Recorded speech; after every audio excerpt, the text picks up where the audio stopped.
Hello, I'm Francesca Page. Defense Secretary Ash Carter warns that automatic budget cuts, known as sequestration, will severely limit the military's power. I do not believe that we can simply keep making incremental cuts. We would have to change the shape and not just the size of our military. Secretary Carter says he supports the president's increase in spending, calling it responsible and prudent. Joint Chiefs of Staff General Martin Dempsey was also on Capitol Hill. He says problems will take much longer to be resolved if those automatic budget cuts go into place. And police in Arizona are on the hunt for a shooter who killed one person and wounded 5 others. They say he was last seen driving a grey Honda Accord. As far as we know, he is alone. We do have a carjacking situation. I think it was at the bistro where the second shooting occurred.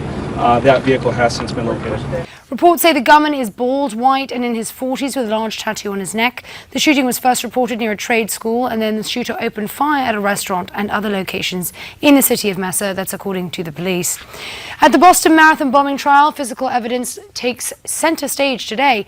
Jurors heard about the 2 pipe bombs that prosecutors say the Tsarnaev brothers threw at police 4 days after the attack.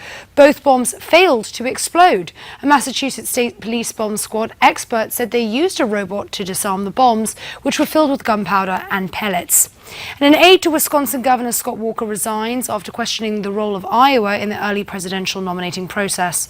Republican consultant Liz Mayer slammed the state back in January, complaining about the Iowa Freedom Summit. She took heat for her tweets, announcing that she was leaving the Walker's campaign just 1 day after she was tapped to help with her social media campaign. Mayer says no hard feelings, though, and she wishes the governor all the best. And the Federal Reserve may be ready to raise rates. With continued improvement in economic conditions, however, we do not want to rule out the possibility that an increase in the target range could be warranted at subsequent meetings. Federal Reserve Chief Janet Yellen says the rate hike won't occur till after the Federal Reserve meets in April. Interest rates have been near zero for more than 6 years. And Senators Harry Reid and Rand Paul don't usually agree on much, but Rand Paul, who's also an eye doctor, is helping patient Harry Reid recover from his recent surgery. Reid argues his eye during an exercise accident a few months ago. On the Senate floor, Reid thanks Senator Rand Paul for his, quote, expert advice and support as he deals with his eye injury. And where's the drawn butter when you need it? A truck carrying 30,000 pounds of live lobsters skidded off an icy highway in Maine this morning. Police say the driver swerved to avoid a car. The lobsters survived and are now headed to New Hampshire and Rhode Island.